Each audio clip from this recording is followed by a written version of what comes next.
disampaikan yang akan membantu teman-teman untuk bisa lebih lancar nanti ketika akan apply ke program Indonesian International Student Mobility Award ini.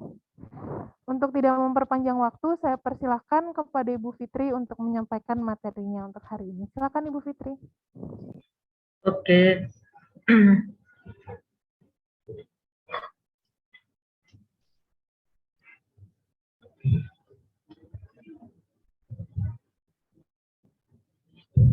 Oke, Assalamualaikum warahmatullahi wabarakatuh. Waalaikumsalam warahmatullahi wabarakatuh. Waalaikumsalam warahmatullahi wabarakatuh. Oke, apakah di Zoom meeting terdengar dengan jelas suara saya? Jelas, Bu. Jelas, Bu. Dengar jelas, Bu. Oke, baiklah. Jadi di sini pada kali ini kita adalah sosialisasi untuk registrasi pendaftaran ISMA. Dan kami melakukan sesi online dan offline. Jadi kalau seandainya mahasiswa ingin bergabung secara offline, welcome, silahkan datang ke sini. Kemudian untuk online saya lihat sudah mulai banyak pesertanya, sudah 21 orang. Dan kita kali ini ada dua hal yang mau kita diskusikan. Pertama tentang informasi tentang ISMA, dan kedua tentang registrasi ISMA. Dan selanjutnya dari registrasi ISMA itu tentu kita butuhkan dokumen pendukungnya. Oke, baiklah. Selanjutnya saya ingin share screen.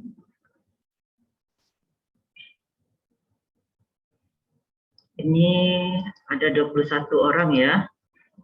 Sembari saya share screen, saya perkenalkan nama saya dulu. Nama saya adalah Yufitriana Amir. Saya adalah Ketua Pusat Urusan Internasional Universitas Riau dan juga dosen di Fakultas Keperawatan Universitas Riau. Jadi kalau adik-adik mahasiswa ingin bertemu saya, bisa di kantor Pusat Urusan Internasional, bisa di Fakultas Keperawatan Universitas Riau. Oke. Nah, ini sudah saya share screen ya. Sudah kelihatan screen saya?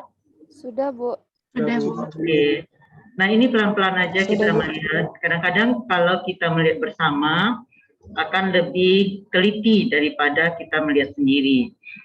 Nah, di sini kita ada home di sini tentang informasi tentang ISMA. Jadi kita lihat di sini ada program objektif, kemudian ada welcoming remark. Jadi kita lihat, kita mulai dari program objektif dulu ya. Nah ini ISMA ini untuk merefresh kembali karena sebenarnya sejak bulan November saya sudah mensosialisasikan tentang ISMA. Mungkin teman-teman atau adik-adik semua masih ada yang baru kenal dengan ISMA. Nah di sini ini ada program objektif ini, ada hints-nya. Kenapa kita harus baca program objektif ini? Karena ini berhubungan dengan motivation letter-nya. Jadi nanti ada esai mengatakan kenapa harus memilih ISMA, atau ada juga pertanyaan oleh interview, kenapa harus memilih ISMA? Nah ini pertanyaan kunci. Jangan lari kemana-mana, pergi ke program objektif. Jadi sampaikan, saya pilih ISMA karena, kenapa? Karena ada garansi 20 kredit ditransfer dari universitas luar ke universitas di dalam negeri. Kemudian multidisiplin, maksudnya itu adalah mahasiswa mempunyai kesempatan untuk belajar materi atau mata kuliah yang sifatnya multidisiplin. Jadi yang sesuai dengan minat mahasiswa dan mereka bebas untuk memilih yang mana yang sesuai dengan keinginan mahasiswa, dengan masa depan mahasiswa berikutnya, dan tidak harus sesuai dengan prodi mahasiswa pada saat ini. Jadi pada saat saya interview, mungkin saya menemui mahasiswa dari ekonomi, dia pilih psikologi. Kemudian saya tanyakan, kenapa milih psikologi? Kemudian jawabannya betul-betul tepat. Karena saya berhadapan dengan manusia untuk saya menjadi manajer yang sukses. Karena itu saya pilih psikologi sebagai basic bagi saya untuk kedepannya. Saya 10 tahun ke depan saya ingin menjadi manajer yang sukses. Kemudian di sini juga knowledge and skill. Jadi mahasiswa diberi kesempatan untuk meningkatkan pengetahuan dan keterampilannya di universitas yang dipilih oleh Dikti, yaitu universitas yang QS ranknya itu di atas 200. Jadi saya 100% yakin mahasiswa akan bertambah pengetahuan dan keterampilannya. Kemudian juga cross cultural and understanding. Nah, di sini mahasiswa juga akan belajar tentang budaya dari luar. Terutama misalnya kita adalah budaya Asia, kita akan belajar budaya Eropa, Amerika, ataupun Australia. Dan itu adalah pengalaman yang tidak akan tergantikan dalam kehidupan mahasiswa semuanya.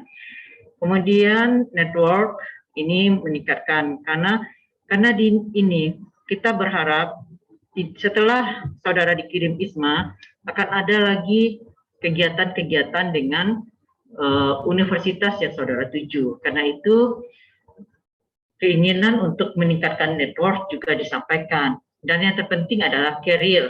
Jadi ini mempersiapkan karir mahasiswa.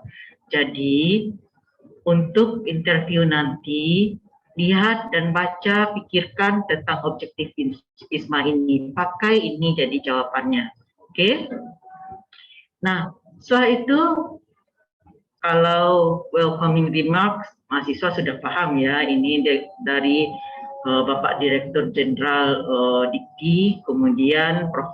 Insinyur Nizam, kemudian ini adalah Bapak Rahmat, Bapak Dr. Rahmat Sriwijaya. Nah, kami Ketua KUI se-Indonesia mempunyai link dengan Bapak Rahmat ini. Jadi setiap ada permasalahan dengan mahasiswa ISMA, yang dihubungi Pak Rahmat bukan mahasiswanya, tapi adalah Ketua KUI-nya. Jadi dan jika ada di suatu saat nanti ada permasalahan dengan ISMA atau dengan universitas di luar, hubungi dulu KUI, setelah itu baru KUI akan hubungi koordinator dari ISMA. Jadi untuk sekarang komunikasi sangat lancar dan melalui grup dalam waktu hanya hitungan jam decision sudah bisa dilakukan. Nah, kemudian lanjut pada application. Nah, di sini ada application prosedur. Yuk kita klik satu application prosedur ini. Nah, ini nanti saya akan share PPT PowerPoint saya tentang application prosedur ini. Nah, di application prosedur ini kita cek pertama jangan lupa apply. Nah, di apply, setelah itu saya sarankan untuk email address-nya itu adalah email universitas yang resmi. Username, kemudian password. Setelah itu di sini saudara akan lihat email, username, password, dan repeat password. Nah, jangan lupa simpan passwordnya ini dan username yang akan saudara buat. Kemudian setelah registrasi, saudara bisa langsung ke email atau username dan passwordnya. Lanjut lagi di sini, ini saudara akan sudah masuk di lamannya ISMA. Nah, di sini disampaikan registration open yaitu Maret 12 sampai April tanggal 12. Nah, ini biasanya tutup di April tanggal 12 jam 23.59. Jadi tidak ada perpanjangan untuk aplikasi ini. Jadi saudara jangan berharap akan ada perpanjangan karena hanya chance-nya itu sangat sedikit atau kecil untuk perpanjangan. Kenapa? Karena tahun lalu ISMA dibuka hanya 2 minggu dan itu tidak ada perpanjangan. Nah, tahun ini ISMA dibuka 4 minggu dan tentu chance untuk diperpanjang akan sangat sedikit. Kemudian setelah itu lanjut pada application form. Nah, ini isi dengan benar. Isi NIK, NIM, kemudian tanggal lahir dan lain-lainnya. Ini ada beberapa personal detail yang harus saudara isi. Setelah itu ada supporting dokumen, yaitu bahasa Inggris. Kalau ada misalnya IELTS ada, Duolingo ada, ya udah masukkan dua-duanya. Nah, setelah itu baru saudara isi esai. Nah, di esai ini ya pertanyaannya ada 4. Discuss your academic and non-academic achievement, including the process and skills involved in your previous or current degree program. Nah, ini adalah harus dijelaskan apa sih prestasi akademik atau non-akademik yang telah diraih. Jadi jangan sampai buat begini. Tidak ada prestasi yang menggembirakan yang saya raih. Nah, itu ada saya temukan di form aplikasi pendaftaran ISMA. Dan pada saat saya membaca sebagai interviewer, saya merasa anak ini tidak optimis atau pesimis. Tapi buat begini, misalnya, selama kuliah selama 5 semester, saya bangga dengan diri saya karena saya bisa mempertahankan IPK sebesar 3,2. Nah, itu anggap itu jadi prestasi, walaupun tidak ada tidak juara lomba ini dan itu, tapi itu sudah bisa dianggap prestasi. Nah, setelah itu please outline your plan to engage with local and international communities during ISMA program using clear examples. Nah, ini ingat lagi bahwa tujuan ISMA adalah cross cultural program. Jadi kita harus memperkenalkan juga budaya kita dan juga kita harus mix atau engage dengan orang di sana. Jadi apa kira-kira rencana yang mau dilakukan? Nah, untuk yang kedua ini, yang paling sering itu disampaikan oleh mahasiswa adalah pertama kali saya cek dulu website universitas, kemudian setelah itu saya cek apakah ada organisasi student organization yang ada di universitas tersebut. Setelah itu baru planningnya mau kemana, mau apa yang dilakukan. Jadi stepnya itu sangatlah jelas.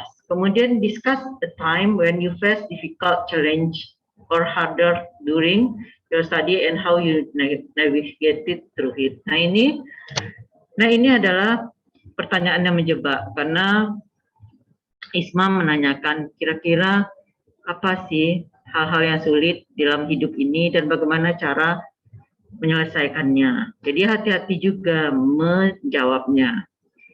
Jadi harus sampaikan bahwa ini adalah masalah dan saya bisa menyelesaikannya. Itu intinya. Oke. Kemudian setelah itu kalau saudara kan ini banyak nih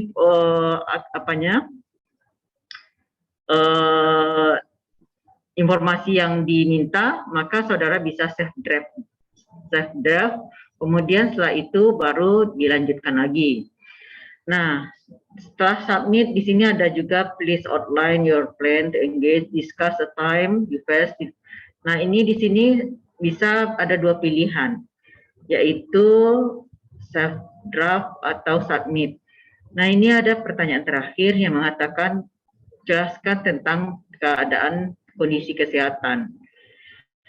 Apakah masalah pada gigi, kemudian COVID, kemudian mental terapi, dan juga butuh konseling atau tidak. Ini harus disampaikan. Setelah itu submit. Nah, ini adalah prosedur untuk aplikasi pada ISMA tersebut. Nah, kemudian dokumen lagi kita cerita. Nah, tentang dokumen ini, nah ini pertama harus mahasiswa aktif dari Universitas Kemendikbud, itu permintaannya. Jadi mahasiswa yang dari UIN belum bisa daftar ISMA karena bukan dari Dikti. Atau mahasiswa dari Poltekkes juga tidak bisa daftar ISMA. Kemudian, nah kalau mahasiswa vokasi bagaimana? Misalnya ada di mahasiswa vokasi di sini bisa daftar II-FOSMA namanya, bukan ISMA. Ada program khusus untuk mahasiswa vokasi. Kemudian setelah itu jangan lupa warga negara asli dan tidak boleh punya dua kewarganegaraan. Nah ini dulu pada tahun 2021, ISMA 2021, memang kami temui ini ada beberapa mahasiswa yang mempunyai dua kewarganegaraan. Karena itu untuk ISMA 2002, hanya warga negara asli. Kemudian pada saat ini adalah semester 4 dan 6. Kemudian maksimum umurnya adalah 23 tahun pada bulan Juli tanggal 1 2022. Ini tidak bisa ditawar-tawar ya. Kemudian tidak pernah cuti selama kuliah. Kemudian lanjut tidak pernah berpartisipasi dalam program student exchange atau student mobility seperti summer program, internship, exchange, credit mobility, sit-in, dual or double degree during undergraduate study. Jadi selama S1 belum. Jadi ini adalah pengalaman pertama ya bagi mahasiswa. Kemudian IPK 3,0, tapi jangan lupa setiap universitas punya batas GPA atau IPK-nya. Jangan lupa itu. Kemudian IELTS 6,0, IBT 78, Duolingo 100. Jangan lupa setiap universitas juga mempunyai batas IELTS, TOEFL, dan Duolingo. Dan juga ada beberapa universitas pilihan yang tidak menerima IELTS. Karena itu make sure pilihan universitasnya sesuai dengan requirement yang diminta. Kemudian dinominasikan oleh wakil rektor bidang akademik. Nah ini surat nominasi ini akan dibuat oleh kantor urusan internasional. Akan diteruskan ke wakil rektor bidang akademik. Kemudian lanjut, tidak menerima living allowance dari beasiswa yang lain, dari Kemendikti atau dari LPDP selama ISMA. Jadi kalau seandainya mahasiswa, pertanyaannya sering ini adalah bagaimana sih kalau mahasiswa dapat bidik misi? Tak ada masalah, dihentikan dulu bidik misinya, dilanjutkan ISMA. ISMA selesai, bidik misi lanjut. Kemudian tidak berpartisipasi di program kampus merdeka yang lainnya, karena ISMA merupakan salah satu program kampus merdeka. Nah, participated in more than one kampus merdeka program prior to ISMA program. Jadi ini belum pernah berpartisipasi lebih dari satu kali untuk program kampus merdeka. Jadi mungkin tahun lalu sudah pernah, tahun ini jangan dulu, ISMA dulu gitu. Kemudian tidak melanggar peraturan, kemudian mau mematuhi peraturan dan juga syarat yang diminta oleh ISMA. Nah, jangan lupa setiap English proficiency ini berbeda setiap universitas. Nah, ada form-form yang harus dibutuhkan, yaitu pertama surat rekomendasi yang ditandatangani oleh Ketua Urusan Internasional atas nama Rektor, Wakil Rektor 1 bidang akademik. Kemudian setelah itu siapkan IELTS, IBT, dan Duolingo. Kemudian transkrip akademik ini harus dalam bahasa Inggris, jangan lupa. Kemudian Declaration of Non-Enrollment in a Physical or Non-Online International Student Mobility. Kemudian Declaration of Clearance from Narcotic, psychotropic and other addictive substance, declaration of non-involvement in sexual violence. Nah, ini 6 dokumen ini sangat dibutuhkan untuk mendaftar ISMA. Nah, saudara bisa lihat host university di sini. Amerika dan Kanada, Asia, Australia dan New Zealand, Europe, kemudian UK dan Ireland. Nah, ini saudara akan cek universitas mana yang saudara tuju dan cek mata kuliahnya. Nah, setelah itu kita lanjut ya. Kalau ada yang ingin ditanyakan, silakan tanyakan melalui grup yang telah dibuat. Kemudian kita lanjut pada hal yang penting, yaitu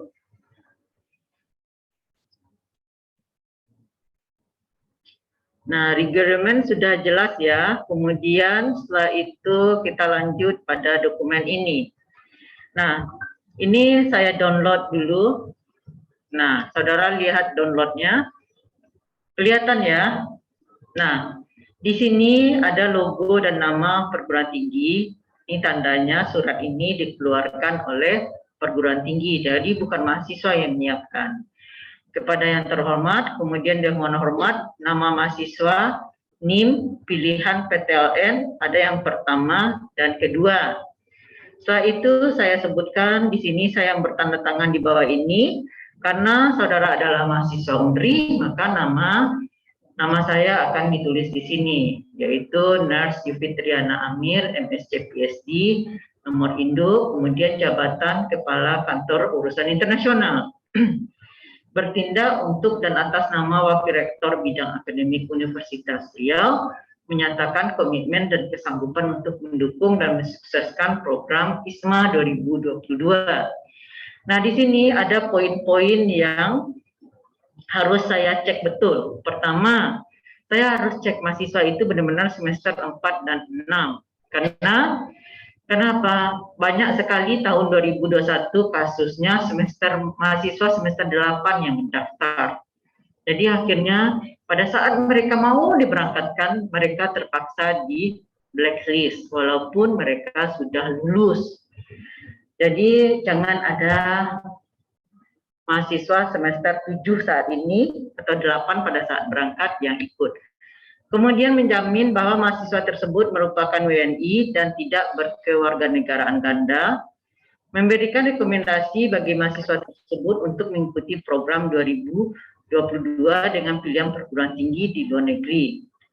Kemudian mengakui, nah di sini yang poin 4 ini saya butuh surat rekomendasi dari Kaprodi, bahwa Kaprodi sudah cek mata kuliah yang saudara pilih dan Prodi juga sudah bisa mengakui mata kuliah beserta kode yang diperolehnya itu dan memberikan kredit setara 20 SKS sesuai dengan ketentuan keputusan Menteri Pendidikan dan Kebudayaan. Kemudian kelima, menugaskan penanggung jawab dan menyediakan layanan untuk mendukung program ISMA. Keenam, mengikuti ketentuan program ISMA. Dan ketujuh, menjamin mahasiswa tersebut tidak mengambil mata kuliah di Universitas Riau selama mengikuti program ISMA 2022. Nah, poin 7 ini saya juga butuh surat rekomendasi dari Kaprodi yang menyampaikan bahwa Kaprodi menjamin mahasiswa tersebut tidak mengambil mata kuliah di Universitas Riau selama mengikuti program ISMA 2022. Karena ini apa sih ceritanya? Karena di tahun 2021 itu banyak sekali mahasiswa yang ambil mata kuliah asal. Jadi dia double bordernya atau tanggung jawabnya. Dia ikut mata kuliah di asal dengan online, juga ikut mata kuliah yang di dalam program ISMA. Sedangkan dua-duanya sama beratnya. Karena itu Dikti mau mahasiswa itu bebas untuk tidak ikut mata kuliah 1 semester. Kemudian setelah itu kita lanjut lagi. memastikan mahasiswa tersebut menaati peraturan yang berlaku, dan dalam hal terjadinya pembatalan kepesertaan mahasiswa, maka melakukan upaya maksimal untuk pengembalian dana yang telah diterima. Jadi hati-hati, di sini juga ada surat pertanggungjawaban mutlak. Jadi mahasiswa akan, kalau tidak berhasil dengan ismanya, ada juga proses pengembalian uangnya. Tapi untuk tahun 2021 tidak ada yang mengembalikan uang, semuanya berangkat. Nah, kemudian kita lanjut lagi ya, untuk declaration ada 3 form ini. Nah, untuk 3 form ini adalah tentang student mobility. Ini saudara harus tanda tangani, beri materai, dan juga jangan lupa di registration number-nya, ya. Kemudian setelah itu saya akan tanda tangani. Kemudian kita lanjut lagi pada form tentang narkoba, juga sama. Mahasiswa tanda tangan, beri materai, dan student ID number. Kemudian setelah itu saya akan tanda tangan, dan juga jangan lupa full name dengan NIP saya. Nah, saudara bisa lihat di surat Pusat Urusan Internasional, nama lengkap dengan NIP saya. Kemudian lanjut lagi form untuk kekerasan seksual, sama, harus ada materai, kemudian tanda tangan mahasiswa. Oke, nah selesai untuk form-form yang dibutuhkan. Nah, saya rasa itu saja yang bisa kita sampaikan. Kemudian untuk sifatnya teknis ya. Nah, sekarang Dikti meminta universitas untuk menseleksi dulu sebelum dikirimkan ke